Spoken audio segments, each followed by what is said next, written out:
Pareciera que está pasando la emergencia por el virus de influenza humana. Ahora tendremos que normalizar la vida en el país. Dicen los expertos que tenemos que aprender a vivir con el virus. La OMS indicó que los casos reportados rebasan los 1.000 en 20 países que han confirmado la presencia del virus en su territorio. México informó que se han registrado 701 casos confirmados de personas infectadas, de las que 26 han muerto. El secretario de Salud, José Ángel Córdoba Villalobos, aseveró que se observa una tendencia descendente para casos sospechosos y confirmados de enfermos del virus de influenza AH1N1. Ante esto, se ha propuesto un regreso paulatino a las actividades a nivel nacional. Mientras tanto, en el mundo, se han visto desde actitudes de solidaridad hasta otras que se podrían considerar ofensivas. Ya pasó la emergencia. Ahora viene el control de daños y los programas para iniciar la recuperación económica. Quédese con nosotros. Esto es Solórzano en la Red.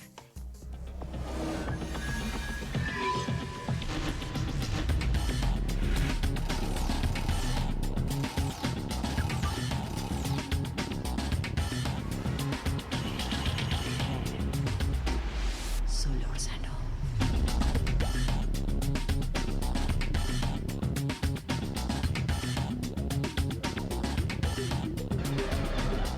Solórzano en la Red. Gracias que nos acompañan como todas las semanas aquí en Solórzano en la Red. Hoy estamos en vivo, estamos al igual que la semana pasada con el tema que ha concitado la atención de la nación y ha concitado la atención de buena parte del mundo. No se trata de hacer un balance porque el balance todavía no llega, porque estamos en una etapa que se ha llamado técnicamente de estabilización de los datos, de la información. Esto quiere decir que lo que tenemos enfrente es una situación que en este momento puede crecer muy poco o bajar muy poco, y eso es lo que le da la palabra estabilización como definición.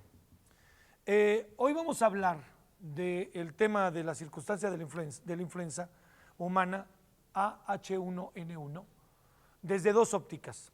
Seguiremos con el asunto en términos estrictamente médicos y científicos.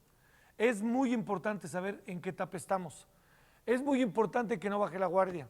Es muy importante que los próximos días uno tenga lucidez y continúe con la paciencia, continúe con la paciencia, para que usted pueda, ante lo que vamos a vivir los próximos días, jueves, viernes, lunes, tener información suficiente para enfrentarlo.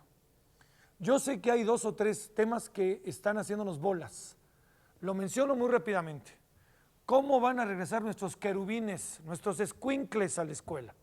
¿Cómo le van a hacer? En eso se está trabajando. A lo largo de esta semana estará informándose sistemáticamente cómo se va a hacer. ¿Cómo van a regresar los restaurantes el día de mañana? Mañana vamos a ver que desde las 7 de la mañana hasta las 10 de la noche estarán abiertos y los restaurantes tienen que estar al menos al 50% de su capacidad. No pueden estar más de eso. Y eso dará una ubicación estratégica de las sillas, de los comensales en los restaurantes. Mañana regresa la burocracia, también de manera escalonada. El jueves regresan las universidades, las instituciones de educación media, superior y superior. Ahí también hay que seguir el modelo. Va a ser muy importante ver qué hace el Instituto Politécnico Nacional, la Universidad Nacional Autónoma de México, la Universidad Autónoma Metropolitana. ¿Por qué? Porque son instituciones muy grandes y vamos a ver cómo van resolviendo el asunto que puede dar un camino y una pauta para las escuelas. Bueno, yo quiero insistir en algo. Esto no ha pasado, está en una fase de estabilización. No se trata de que sigamos asustados, se trata de que sigamos muy atentos. Bueno, hoy, desde la óptica médica y científica, y ni hablar desde la óptica económica. ¿Qué le va a pasar a esta ciudad y a este país? Fíjese, si veníamos de una batalla interminable con el narcotráfico, veníamos de la inseguridad, veníamos de una crisis económica que no es nuestra, pero ya traemos nuestra crisis. Ahora agréguele lo que ha pasado estos días. ¿Qué se puede hacer? ¿Tenemos salida? ¿No tenemos salida? Bueno, de eso es de lo que vamos a conversar y sí le adelanto algo. es evidente que la situación no viene fácil. Y yo le diría, más que desgarrarnos la vestidura para concluir esta presentación, habrá que abrir bien los ojos de por qué algunos países del mundo nos están volteando a ver como nos voltean a ver. ¿Por qué vamos caminando por la vida estereotipados? Los cochinos, los leprosos, los marranos, así nos han dicho en algunos lugares. No nos desgarremos las vestiduras, pero no permitamos que nos digan así. Esto quiere decir que hay instancias para hacerlo. México tiene que plantearse ese asunto ante los organismos internacionales. Me sorprende que haya pasado lo que ha pasado con Chile. Me sorprende que haya pasado lo que haya pasado con Argentina. Me sorprende que haya pasado lo que ha pasado con Perú. Y me sorprende que haya pasado lo que ha pasado con Cuba. Señores sudamericanos, centroamericanos, caribeños, les recordamos que las puertas de este país, en situaciones de adversidad muy grande, han estado siempre abiertas. No entendemos el porqué de las reacciones de algunos. De eso también hablaremos. No señalemos, tratemos de buscar rápidamente una solución a esto para que los mexicanos que viajen al extranjero anden tranquilos. No se vale que vayan por las calles de Roma y les digan algo, ¿no? No se vale que vayan por las calles de ¿qué quiere? De Managua, de cualquier país. Señalo indistintamente. Bueno, vamos a iniciar hoy el programa, como siempre, con el trabajo de Ana Torres. Este es un recuento de los últimos acontecimientos en torno a la epidemia de influenza humana. Lo que sucedió entre el miércoles 29, o sea, la semana pasada, el día siguiente del programa, miércoles 29 y lunes 4 de mayo. Bueno, vámonos con Ana Torres.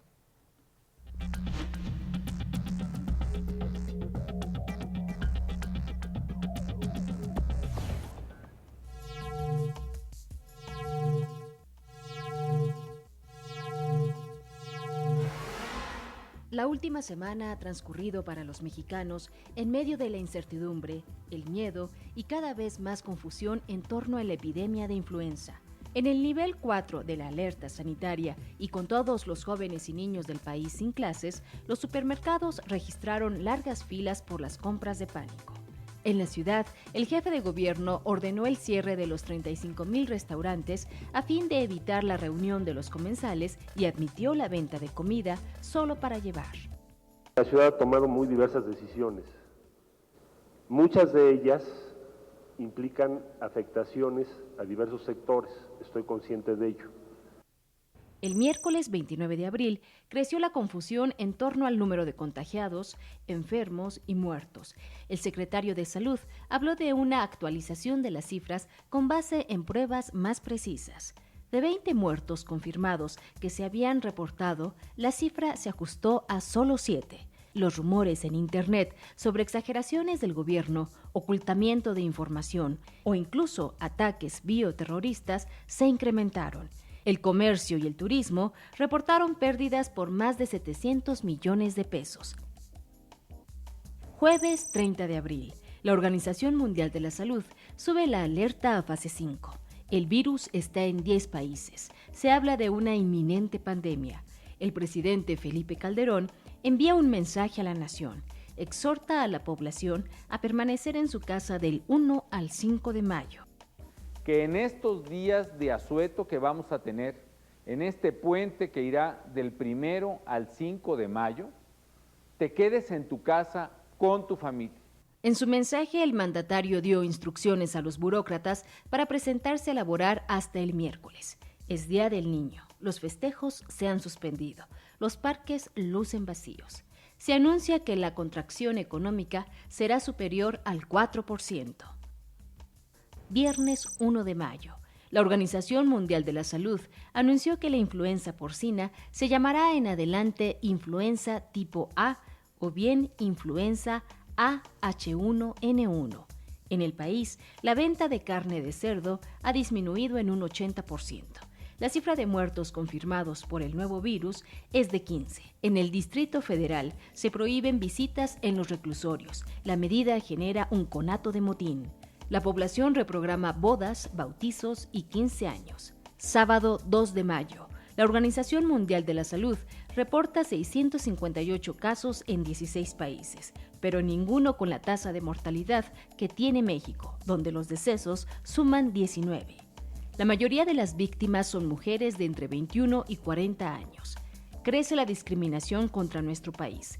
China, Argentina, Ecuador, Perú y Cuba prohíben temporalmente vuelos hacia y desde México. La Cancillería se inconforma. El gobierno de la ciudad reporta por segundo día consecutivo 0 defunciones por el virus. Domingo 3 de mayo. El secretario de Salud declara que la evolución del virus está en fase de descenso. La cifra de muertos se mantiene. En la capital se habla de que la emergencia se ha estabilizado, pero no hay que bajar la guardia. Los resultados muestran que el virus ha sido susceptible a los antivirales que se tenían en la reserva estratégica.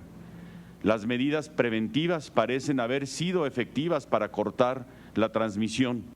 Un alto funcionario de la Organización Mundial de la Salud declara que México ignoró las alertas al minimizar 2 casos inusuales de neumonía desde el 11 de abril. Inician las campañas políticas con miras a las elecciones de julio. No hay actos masivos. La propaganda se concentra en los medios. Se publican las reglas para la venta de antivirales. Solo se venderán con receta y las farmacias se quedarán con ella.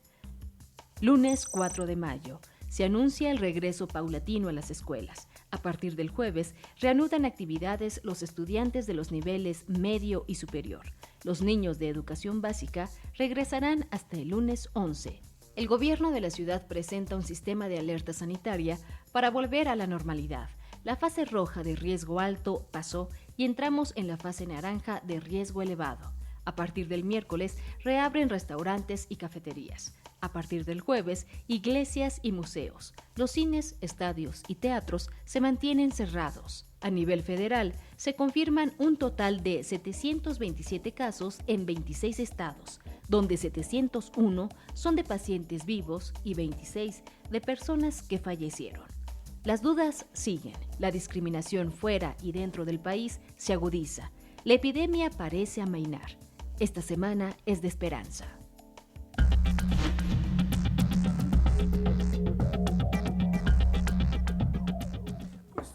Perdón, como consigna Ana Torres, ¿no? Esta es una semana, yo diría que no sé si le ponemos, perdón, si le ponemos la palabra esperanza o no, pero sí le podemos poner fácilmente la semana en donde las cosas empezaron a cambiar un poco, ¿no?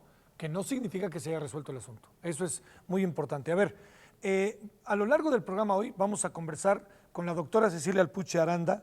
Ella es directora del Instituto de Diagnóstico y Referencia Epidemiológicos, el INDRE, y con el doctor Gerardo Esquivel Hernández, investigador del Centro de Estudios Económicos del Colmex. Ahorita le decía yo así medio de ronco pecho, le decía a Gerardo, le digo, viene la situación difícil, y nomás hizo así. Bueno, hablaremos del nomás hizo así porque sí está evidentemente complicado. Vamos a tener enlaces con Veracruz, con Guerrero y con Quintana Roo. Y le queremos agradecer al canal del Congreso que también está hoy siguiendo esta transmisión, que su origen es a través del canal 22, no lo olvide, y también a través de la red de televisoras públicas. Bueno, vamos entonces a la pausa y le recuerdo algo ahí que le vamos a plantear, bueno, a nuestros invitados, particularmente a Gerardo, ahí para que lo vea. ¿Será todo esto una farsa o es de veras? Eso se plantea a todo el mundo, ¿no? No, lo que pasa es que lo están haciendo por las elecciones, etcétera. Él desde esta óptica política, económica, ¿cómo lo ve, no? Me parece que si fuera una farsa, qué cara está, ¿no? Yo creo que así es, y por más que nos duela, así es, y a lo mejor valdría bien la pena el exceso ante la circunstancia inédita. Pero bueno, hablaremos de ello, el tiempo también dirá, y le reitero que no baje la guardia. Estamos simplemente en una etapa de estabilización de los datos y de las enfermedades, sobre todo lo más importante, cada vez hay menos fallecimientos. Vamos a la pausa aquí en Solórzano en la Red, hoy la influenza, estamos en vivo.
Bueno, quiero agradecerle en nombre de nuestro programa a la doctora Cecilia Alpucharanda, directora del Instituto de Diagnóstico y Referencia Epidemiológicos, el INDRE.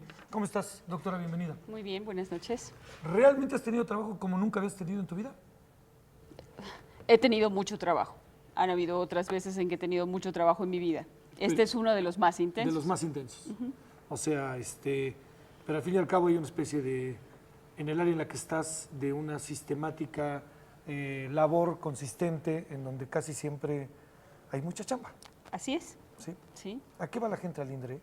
Bueno, en realidad la gente como tal no tiene un servicio Claro. directo en el INDRE. Al INDRE nos llegan muestras de pacientes que tienen diversas enfermedades en todas las partes de la República y nosotros lo que hacemos es hacer el diagnóstico para la vigilancia epidemiológica del país. Ahora, ¿cuánto tiempo llevará todo esto de análisis? Bueno, el análisis se ha iniciado desde el mismo momento en que empezamos a ver el incremento de los casos. Esto es muy intenso en este momento porque hemos vivido los picos de la epidemia, pero es algo que hay que estar muy consciente. Este es un virus que se ha introducido en este país y en otros, y esto no va a desaparecer de la noche a la mañana. Y aun cuando los casos estén dentro de un control y nosotros tengamos una disminución de los casos, la vigilancia va a tener que seguir, y va a tener que seguir de una manera intensa, buscándolos, encontrándolos, para poder tener todas las medidas de prevención y control. Bueno, para que ahorita continuemos, si te parece, doctora, permíteme presentar al doctor Gerardo Esquivel Hernández, investigador del Centro de Estudios Económicos del Colegio de México. Gerardo, es un gusto de nuevo. ¿Cómo has estado? Muy bien, muchas gracias. Es un gusto, en verdad. A ver, nada más déjame, si te parece, cerrar Sí, con algo. Doctora, el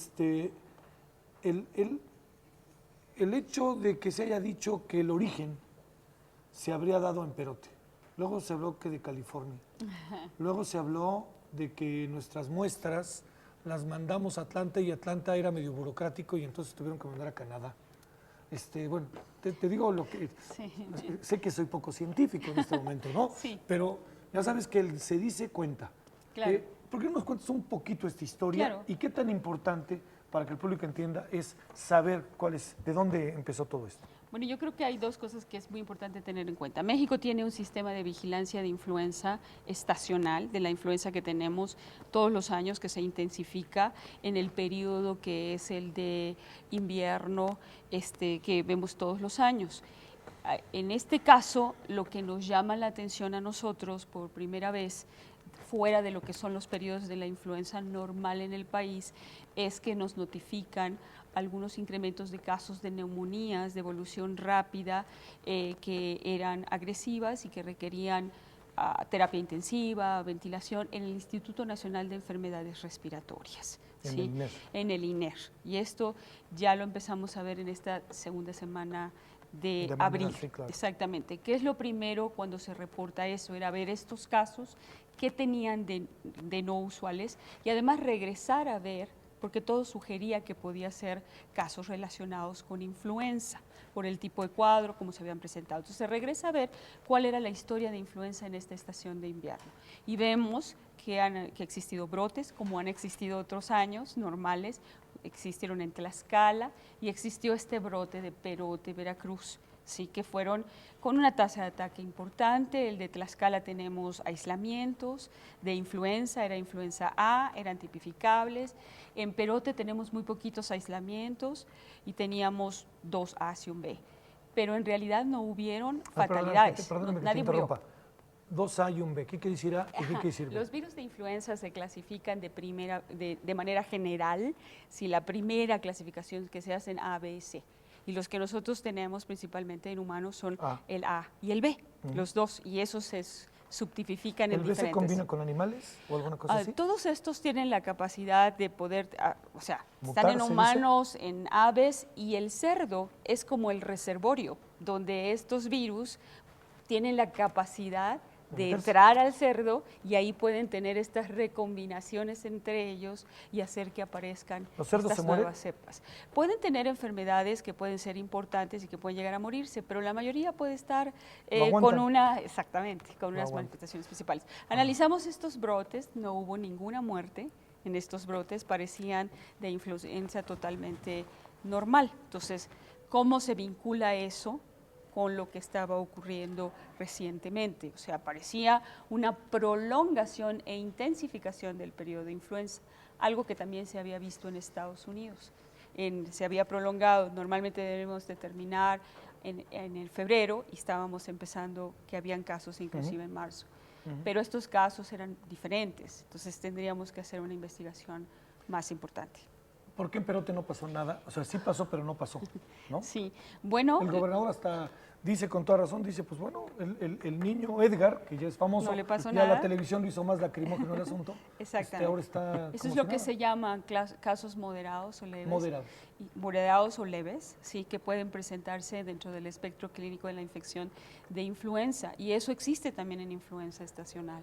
Pueden ir desde muy leves, moderados, hasta muy graves, con neumonías. Pero sí y tenía también ese tipo de influenza que después se vino a descubrir. Este niño, especialmente este niño que se hace famoso, de los 3 aislamientos que hay en Veracruz, retrospectivamente tomamos esas cepas para analizarlas, a ver si correspondía 2 de los As de este niño, del niño y de la otra persona, a esta, y solamente el de este niño corresponde. A ver, una última pregunta de esta primera etapa en nuestro programa. ¿Tienen una idea de dónde puede estar, cómo se llama, el punto cero? El caso índice. ¿El caso índice?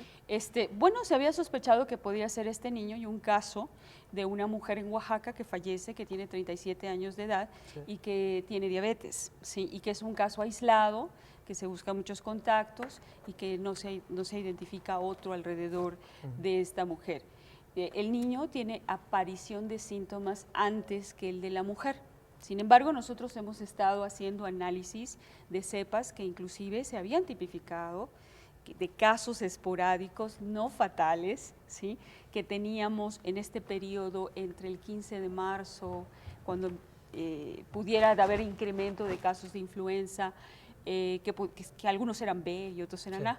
Y hemos encontrado ya acá en el Distrito Federal algunos casos que llegaron al INDRE y que estuvieron entre el 17, 18, 20 de marzo, pero que su inicio de síntomas, el más tardío, es el 11 de marzo. El 11 de marzo. Quiere decir que ya andaba dando de vueltas por aquí. Exactamente, de manera esporádica, algunos casos que se habían visto. A ver, la última pregunta de esta etapa, ves que yo estoy seguro que Gerardo también la trae en la cabeza, todos la traemos, a ver, si me equivoco me dicen, ¿por qué se mueren los mexicanos y no se mueren los de otros países? Bueno. Perdón. Existe la posibilidad de que pudiéramos tener una cepa más agresiva, eso no lo sabemos, es un nuevo virus, pero es algo muy importante que podemos dar con un ejemplo muy sencillo, ¿sí? Si tenemos una letalidad de cada 100 individuos se muriera uno, ¿sí?, que fuera del 1%, cuando tenemos muchísimos casos, vamos a ver más que se van sumando. Por ejemplo, en Estados Unidos, tenían menos de 100 y solamente habían un fallecimiento. Que era mexicano. Cuando alcanzan 200 ya tienen 2 fallecimientos el día de hoy, ¿sí? Entonces, una posibilidad es que tengamos una cantidad tan grande de casos, muchos de los cuales han sido leves o moderados, y realmente lo que estamos viendo en estos fallecimientos que hemos visto en México sería como el pico del iceberg de los casos graves. Esa es una explicación. Y la otra que no deberíamos de descartar, y que es algo que vamos a conocer más conforme se analice más a profundidad los virus, es ver si había o existe alguna posibilidad de algo de mayor virulencia. Pero tenemos casos que les va muy bien y otros que no. A ver, muy brevemente, el hecho de que se haya dicho pobreza tardía, que la gente no haya ido en lo inmediato al doctor o a la clínica, ¿puede pesar eso también en los hábitos históricos de que me duele la cabeza y que me ayude mi abuelita? Claro, bueno, este es un nuevo virus y lo primero es que todos somos susceptibles a esta enfermedad, aunque se debate si la vacuna protege o no cruzadamente. Entonces eso ya es algo que importa para la transmisión y la presencia en los humanos.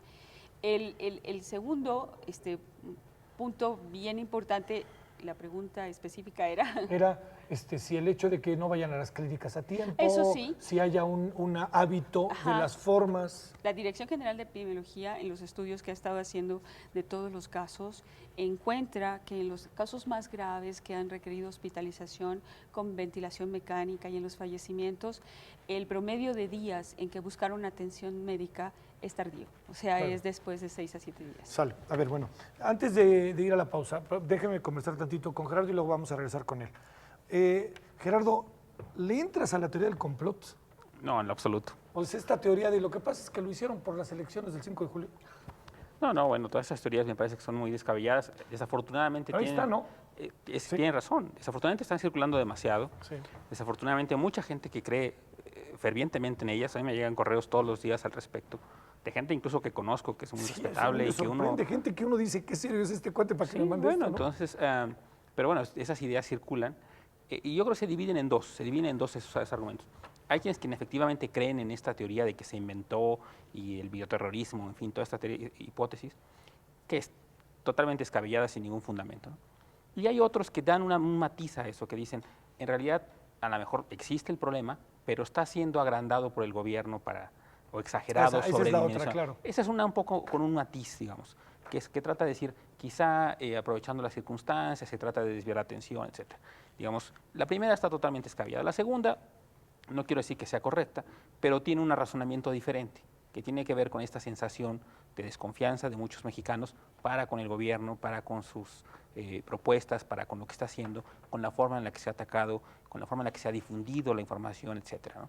Entonces, digamos, no estoy diciendo que sea por esa correcta, simplemente sí creo que son dos cosas diferentes y la teoría del complot, la básica, pues simplemente no tiene ningún fundamento. La otra es una cuestión de percepción en donde podemos discutirla, pero la otra es simplemente descabellada. Sí, es terrible. La pongo en la mesa porque ahí está todavía, de repente da de vueltas. Bueno, a ver, Gerardo, lo que viene en las próximas semanas, lo que viene en los próximos días es una especie como de un trabajo fenomenal, porque se juntan muchas cosas al mismo tiempo. ¿Qué es lo primero en cuanto a economía? ¿Qué es lo primero que hay que atender? ¿Qué es lo que tú alcanzas a apreciar? Esta es la primera puerta que hay que abrir. Bueno, en términos económicos, lo primero que habría que hacer es buscar la normalización de la vida cotidiana y de la parte productiva normal, digamos que de por sí ya estaba siendo disminuida por la crisis internacional, que nos venía golpeando con gran severidad. A eso, si a eso le sumamos, los costos económicos directos, digamos, de la enfermedad misma, ¿no?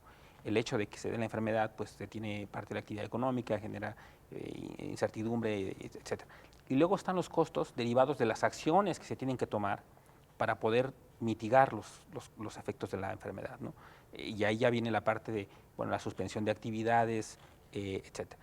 Y luego hay un tercer efecto que es más indirecto, digamos, que es el costo en la percepción que se tiene hacia afuera, o desde la perspectiva foránea, con respecto a México, que impacta directamente en cosas como, por ejemplo, obviamente el turismo, y también en cosas como, por ejemplo, incluso el consumo de carne de cerdo, por ejemplo, Sí, que ha sido cosas brutal. domésticas incluso que nos va a afectar. En fin, todas esas cosas nos están pegando y que se suman a una situación de por sí ya muy complicada. Entonces, lo primero que tenemos que hacer es, digamos, la parte de la percepción, y eso va a ser muy difícil revertirla, o va a tomar bastante tiempo en lograr generar un poco en los extranjeros la convicción de que pueden venir libremente y que no habrá problemas de salud, etcétera. Pero en la parte local, pues lo primero es restablecer las condiciones lo más rápido posible de regresar a esa normalidad que teníamos previa al brote de la enfermedad. Esa normalidad que de por sí ya estaba, insisto, disminuida, ¿no? Es lo que quizá desde el punto de vista económico quisiéramos. Claro que hay una disyuntiva, es decir, una disyuntiva entre la parte sanitaria, la parte de salud, con la parte económica. Regresar lo más rápido posible en términos de que ya todo el mundo regrese a trabajar y hagamos todo como si no pasó nada, pues obviamente puede tener un costo en términos de salud, de contagiados, de enfermos, Altísimo, etc. No hacerlo, pues tiene un costo económico. Entonces es una disyuntiva. O sea, es decir, no hay forma de tenerlo todo, ¿no? Vamos a tener que, tenemos que buscar el justo balance, ¿no?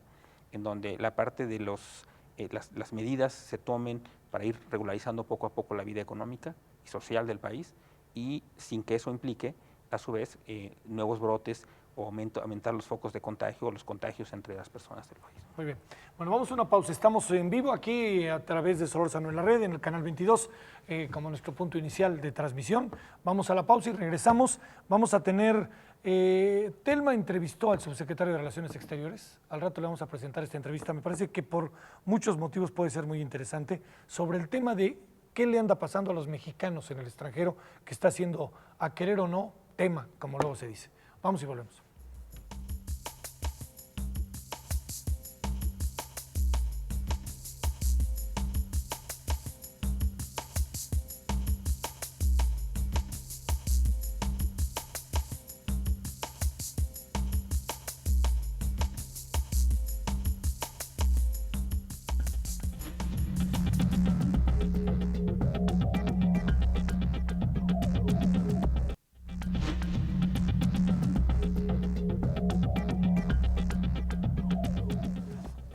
A ver, Gerardo, un asunto. ¿Ya podemos establecer antes comunicación? Sí. Con Araceli, ¿me escuchas, Araceli? Sí, te escucho. Bueno, vámonos entonces hasta Radio Televisión de Veracruz. Araceli, como tú sabes, pues se colocó a Veracruz en el centro en un primer momento, ¿no? ¿Cómo están las cosas por allá? Bueno, pues así es. Buenas noches. Aquí en Veracruz, por lo pronto el fin de semana, lo que fue el viernes de la semana pasada, tuvimos muchos visitantes, reporteros del extranjero en lo que fue el municipio de Perote, la comunidad de La Gloria, pero hoy aquí en Veracruz se reporta ya una etapa de estabilización, a más de una semana de haberse decretado esta alerta sanitaria a causa del virus de la influenza humana. Y bueno, pues hoy el secretario de Salud, Manuel Lila de Arce, el secretario de Salud de Veracruz, informó que el número de consultas por enfermedades respiratorias ha disminuido satisfactoriamente, sobre todo en los municipios de Veracruz, Boca del Río y Jalapa, y por el momento se están atendiendo a 26 personas que tienen ya tratamiento por influenza tipo A y B también, que es la influenza estacional. No obstante, señaló que no se debe bajar la guardia porque existe la posibilidad de una segunda ola de virus, como ya se ha alertado, y hoy el gobernador Fidel Herrera Beltrán, bueno, pues tuvo una reunión con los 212 alcaldes de aquí de la entidad. Estuvo reunido en la Normal Veracruzana, aquí en la ciudad de Jalapa, y pues durante más de 4 horas se estuvieron revisando las acciones que se tomaron durante los días de contingencia por esta alerta epidemiológica. Hoy Veracruz más o menos regresó a la normalidad. Mañana se realizan ya las acciones de limpieza de todos los planteles educativos. El regreso a clases es para el jueves. Lo mismo para los trabajadores de las oficinas de gobierno, que se sumaron a esta suspensión de labores desde el pasado jueves aquí en la entidad. Pero bueno, pues como en el país se está regresando a la normalidad, y lo más importante que dicen es reactivar la economía, porque se vio afectada, sobre todo en la zona turística, que durante este periodo vacacional, bueno, pues no llegaron los visitantes que se esperaban por esta alerta. Y mira que de lo que nos perdimos. Bueno, muchas gracias, Araceli. Buenas noches. Hasta luego. Hasta luego. A ver, Gerardo, déjame plantearte ahí algo. En este proceso en el cual estamos, en donde hay una crisis económica severa, ¿tú crees en la idea de que ya se está viendo la luz al final del túnel? No, en la parte económica no. En la parte económica va a durar todavía. Pero hablo incluso de los Estados Unidos. ¿Tú crees que ya esté cerca la luz al final del túnel? Bueno, en Estados Unidos puede ser que ya se empiece a detener la caída. A detener la caída, que es distinto a que se inicie la recuperación, digamos. La caída posiblemente se va a detener en el tercer trimestre del 2009. Es decir, ya en los siguientes meses ya se va a empezar a dejar de caer, de perder empleos, etcétera. Pero de ahí a que se recupere la actividad económica, pues falta un trecho bastante largo por muchas razones, ¿no? Y en el caso de lo que le está pasando a México en función del virus H1N1, junto con esta crisis económica, junto con la que ya traíamos, lo que nos espera, que es muy fatal. Pues mira, yo creo que va a ser el peor año económico en los últimos que hayamos vivido nosotros, incluso nuestros padres, digamos, en muchos casos. La caída en la actividad económica que se está estimando y ahora es de 4%, pero esos son cálculos que todavía no incorporaban mucho de los costos económicos de la enfermedad, no incorporaban los verdaderos resultados de la actividad económica de enero y febrero, digamos, la información esa no está plenamente incorporada ahí. Yo creo que la actividad económica va a caer 7% fácilmente este año, 7% que es equivalente a la caída del 95, con la diferencia, sin embargo, que en el 95 logramos recuperarnos muy rápido porque Estados Unidos estaba creciendo rápidamente y con el TLC pues nos enganchamos rápidamente en esa dinámica. Ahora, con Estados Unidos en recesión, con Europa en recesión, con Asia en recesión, con todo el mundo en recesión, no vamos a poder recuperar rápidamente el paso como lo hicimos en el 95. Entonces va a ser un costo muy fuerte en términos de empleo y de actividad económica. ¿Los ahorros que tiene el país no le sirven de mucho? Pues no, porque los ahorros son bastante escasos. Digamos, ¿Pero no había mucho dinero en las arcas?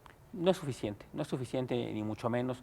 Los ahorros se van a acabar bastante pronto, ya se están acabando, ¿no? Los fondos de estabilización, si hablas con la gente de finanzas de los estados, te dirá que ya en todo lo que había, por ejemplo, hay un fondo de estabilización para las entidades federativas, se acabó este primer semestre, se va a agotar. El 5.05 de la bolsa ayer y el dólar va abajo a veces de 13, 13.20, 13.40 en estos días.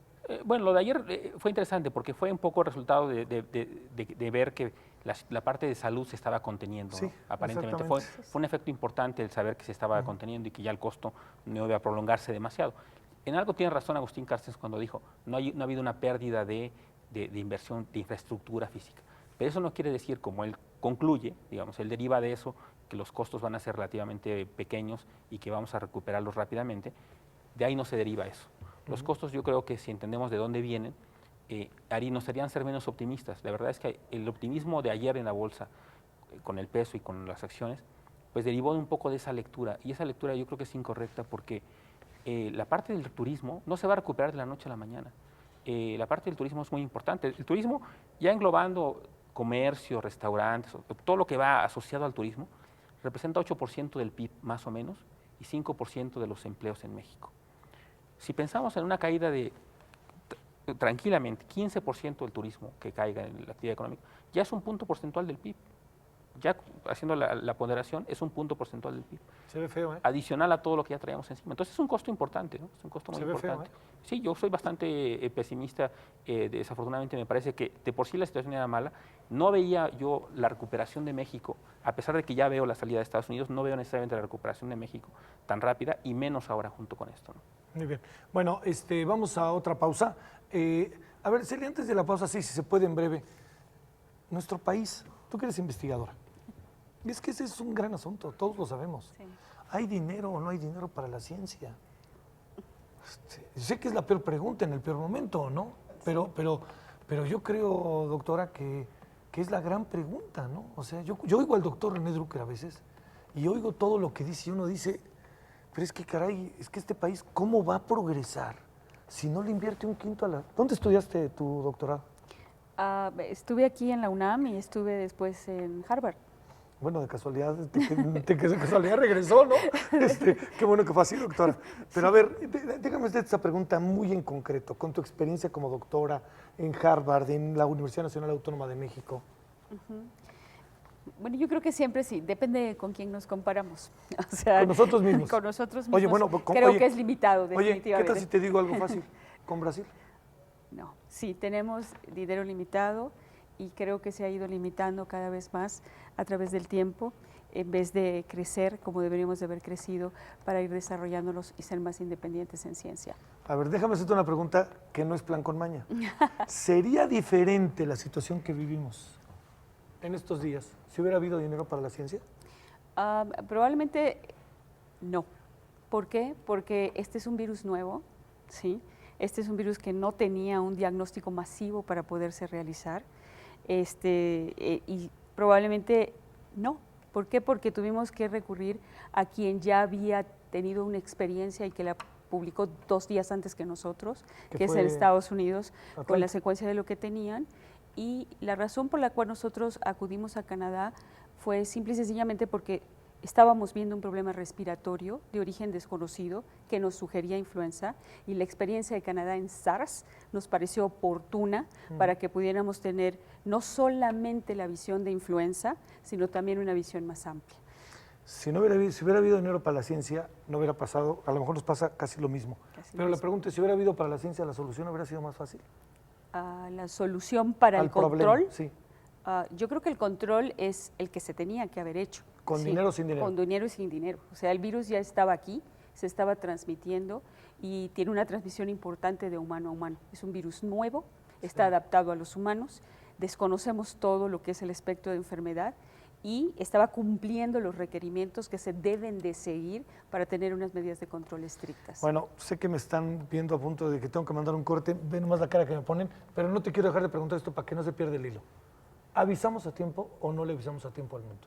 Sí, ¿Por qué dicen que no? Yo soy la persona que recibió la noticia de que teníamos este virus nuevo, ¿sí? Yo soy la persona, cuando me habló Canadá y me dijo que teníamos este virus nuevo. Me habían avisado en la noche que estábamos en lo correcto, que teníamos una influenza A una noche antes, a medianoche, pero con lo que había salido de California el día 21, ¿sí?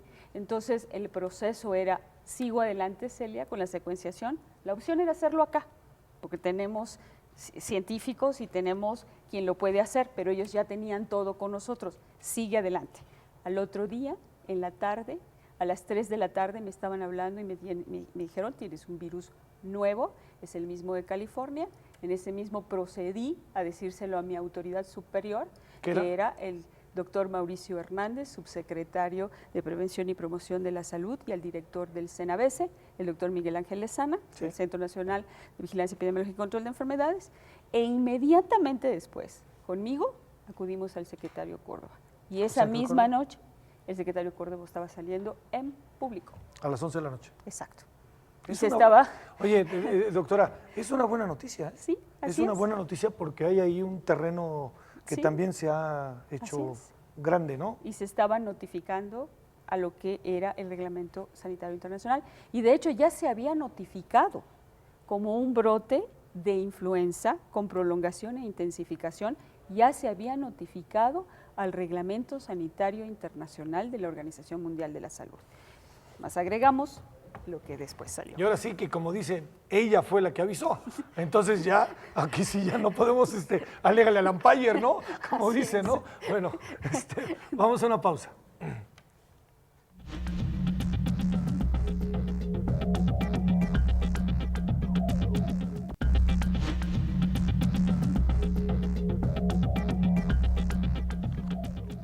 Bueno, el subsecretario Juan Manuel Gómez Robledo, es el subsecretario para Asuntos Multilaterales y Derechos Humanos de la Secretaría de Relaciones Exteriores, conversó con Telma. Esto fue lo que le dijo. A mí me parece importante. El tema son los mexicanos en el extranjero y qué está haciendo México.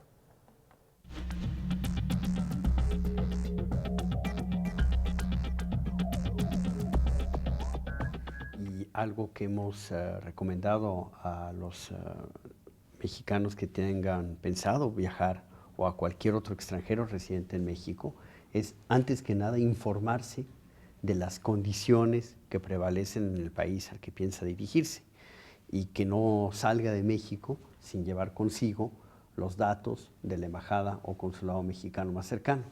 Esto lo pueden encontrar en la alerta de viaje que colocamos en la página de la Cancillería el domingo, hace 2 días. México no se opone por principio al hecho de que los países adopten las medidas que juzguen prudentes, oportunas para proteger a su población. Es perfectamente natural.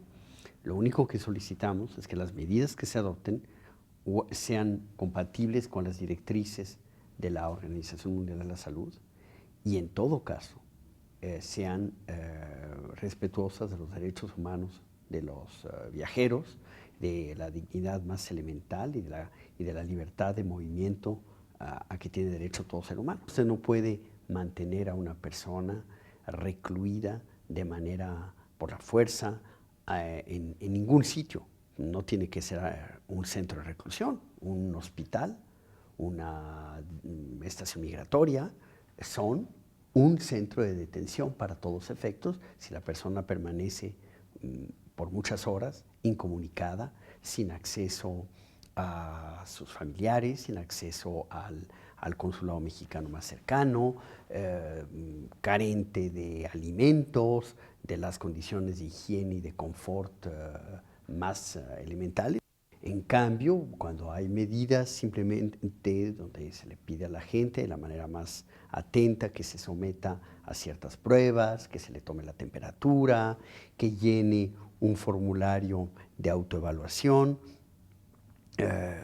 todo eso es perfectamente normal, y si se observa que una persona está teniendo algún síntoma que pueda llevar a pensar que en efecto tiene una enfermedad, bueno, pues entonces le puede pedir que pase a un consultorio a un examen un poco más profundo, pero eso es muy distinto de situaciones como las que he descrito. Lo primero es proteger a la persona y luego ya se verá qué conviene más, si elevar una protesta al nivel del país o eventualmente llevar el tema a los foros internacionales.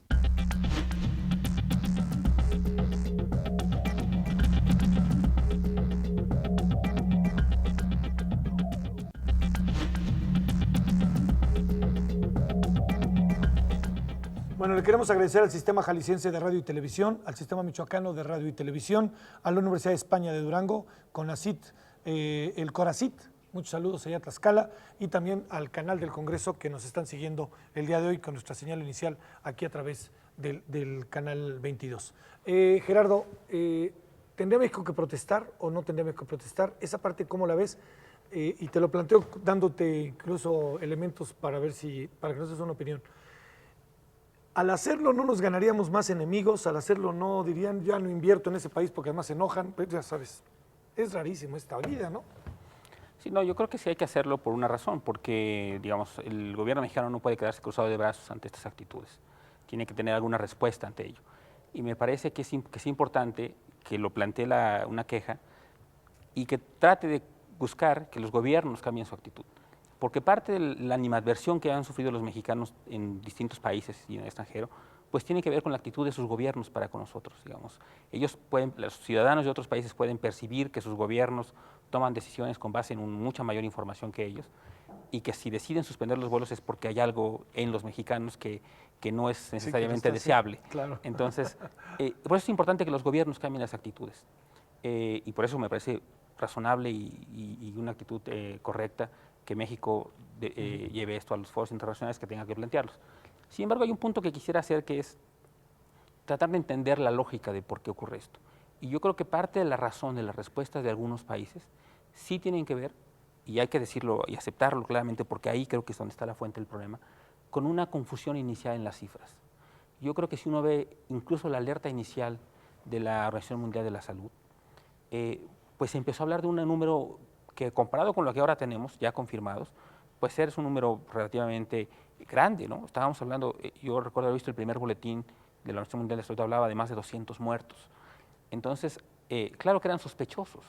Entonces, pero claro, si esa es la información que estaba fluyendo, entonces con base en eso se tomaron ciertas acciones, con base en eso otros países tomaron sus decisiones, y yo creo que eso es lo que está en la base de las decisiones. Y yo creo que por eso el gobierno mexicano, que lo que está tratando de hacer, hasta donde yo entiendo, es tratando de transmitir la información al mundo de que la magnitud de la infección, de los infectados, de los costos en términos de enfermos y muertos y de funciones que ha habido en el país, es mucho menor a lo que originalmente se había anticipado y mucho menor, afortunadamente, a lo que se había previsto en los casos catastróficos que hablaban de situaciones mucho más terribles, ¿no? Entonces, eso es lo que yo creo que está en el fondo, y yo creo que por eso se explica parte de este razonamiento. Y yo creo que en ese sentido es responsabilidad del gobierno mexicano tratar de transmitir hacia la comunidad internacional lo más pronto posible, pues que hubo una percepción quizá equivocada en un inicio, basada en información que pues era incompleta todavía, por la premura y por la situación, pero que el problema en realidad en algún sentido es mucho menor, que está mucho más controlado de lo que aquí, la doctora puede hablar más de eso, mucho más controlado de lo que se pensó en algún momento, y yo creo que eso va a poder hacer que los gobiernos cambien actitudes, y que una vez que los gobiernos cambien actitudes, cambiará la percepción del mundo hacia los mexicanos. Imagino que vas a tener algo que decir de eso, ¿eh? Bueno, vamos a la pausa final para regresar y concluir.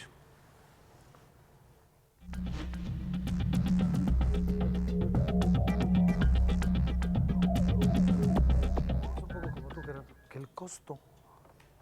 ¿Aquí estamos? Perdón, creí que nos íbamos a ir a la pausa. Le iba a decir, déjame decirte, doctora, tengo la impresión de que pudo haber un costo inicial en el proceso de organización informativa al inicio, que me parece que en la última semana, particularmente en los últimos 4 o 5 días, la conferencia de prensa de hoy en la mañana, por ejemplo, me parece que ya estaba, realmente estaba muy acabado ya, ahora sí el mecanismo, el aprendizaje fue caro, ¿no? Ahora, la Organización Mundial de la Salud no puede decir nada que no sea lo que les dice el gobierno mexicano, ¿no? Sí, ellos reciben la información de nosotros, ellos tienen que hablar de las cifras que nosotros estamos iniciando. Lo que pasa es que tenemos, todo estudio epidemiológico empieza de esta manera, con una definición bastante amplia de lo que es un caso, para que sea muy sensible y podamos captar la mayoría de los casos. Y después se va disecando para ver realmente cuáles esos eran lo más cercano a la posibilidad. No todos requieren ser confirmados por laboratorio. O sea, eso es Ese irreal. fue el problema inicial. Exactamente. Entonces, ya que tenemos una confirmación por laboratorio tan establecida ahora, pues no necesariamente todos tienen que ser probados. Podemos tener los casos sospechosos, lo que se llama asociación epidemiológica, y tener algo más acercado a la realidad, inclusive de los casos sospechosos. ¿Se sabe de un caso que no haya pasado por México? Es decir, que se haya dado en algún país a alguien que ni siquiera tuvo trato con mexicanos, o todo parte desde lo que sería el turismo. Lo que pasa es que no tenemos todas las características epidemiológicas de todos los casos. Lo que podemos decir es que en la mayoría de los casos hay una asociación de un viaje a México directo o lo que se llama de la continuidad o del segundo contacto, ¿sí? Pero no podemos decir que en todos los casos existan historias completas epidemiológicas que puedan decir no pasó por México o sí pasó por México. A ver, una opinión, 1 minuto cada uno. Sé que les estoy pidiendo demasiado para algo tan complejo, pero a ver, Gerardo, ¿por dónde pueden venir las cosas? No hablo de cuál sería el espíritu para verlas, pero ¿por dónde pueden venir las cosas? Bueno, yo lo que espero es que la normalización, desde la parte económica, digamos, es que la normalización económica se empiece a recuperar lo más rápido posible. Y aquí también, de nuevo, creo que la Secretaría de Salud tiene que en algún momento ponderar todas estas medidas de salud con el costo económico que está implicando, ¿no? Es decir, mientras las medidas de salud preventivas que está anunciando sigan dando la señal de que hay problemas económicos, va a seguir existiendo la percepción de que el problema está muy fuerte. Yo entiendo la razón de salud, pero desde el punto de vista económico en algún momento habrá que ponderar, porque como decía antes, el costo económico va a ser muy importante asociado a todo lo anterior que ya traíamos encima. Entonces, mi percepción es que en esta disyuntiva en algún momento se tendrá que poner en la mesa este balance. Me parece que hasta el momento ha predominado, y no me parece necesariamente mal, la parte de salud pública. Pero sí en algún momento se tendrá que ponderar, porque sí los costos están resultando muy importantes. ¿En qué etapa estamos, doctora? Yo creo que estamos en una etapa de estabilización de lo que es la evidencia de la epidemia, incluso iniciando un descenso de la misma, particularmente en lo que se ha visto en el DF y algunos de los sitios donde esto se evidenció de manera más grande. Sin embargo, estamos empezando a detectarlo en otros estados, lo cual puede ser, vemos una cantidad mayor de casos, puede ser porque no habíamos tenido la suficiente vigilancia previamente y cuando intensificamos es la frase clásica, si buscas, encuentras. ¿Sí? Entonces, pero creo que estamos en una fase de estabilización. Y yo creo que el mensaje más importante es, yo creo que todos podemos regresar a nuestra vida de trabajo de todos los días con las precauciones que nos han dicho que debemos de tener para evitar el contagio o la transmisión que puede existir de humano a humano. Vuelvo a decirlo, este virus llegó con nosotros y muy probablemente llegó para quedarse ya en el mundo y vamos a tener que seguir vigilándolo de la manera más intensa. ¿Para cuándo tendremos una vacuna, doctora? Eso es muy importante. Yo creo que... Sí, se dice que entre 4 y 8 meses. Exactamente. O sea, en diciembre todos los mexicanos seguramente tendremos que vacunarnos contra... Bueno, eso es difícil poder asegurarlo de esta manera, pero se está trabajando fuertemente. Ahí es donde viene el asunto de la ciencia y de los dineros, donde obviamente esto lo están haciendo en los países más desarrollados y esto va a ser a marchas aceleradas para poder contar con ella. Doctor, es un gusto. Igualmente. Por fin supimos quién supo antes que nadie lo que había pasado, ¿no? Que siempre es bueno, no, pero bueno, felicidades, porque además qué responsabilidad, doctora, ¿eh? Más allá de la broma, qué responsabilidad. Así es un gusto, doctora, gracias. Igualmente. Gerardo, como siempre, es en verdad un gusto. Gracias. Gracias. Nos hiciste ver feo el futuro, pero así es, ¿verdad? Así es, tristemente. Tristemente así es. Bueno, gracias a los dos. Dolió más. Eso dolió más. Bueno, gracias en nombre de todos. Jacaranda le está esperando ya. Vámonos con ella. Aquí estaremos la próxima semana. Gracias a todos los estados de la República Mexicana que nos siguen a través de la red. Adiós. Buenas noches.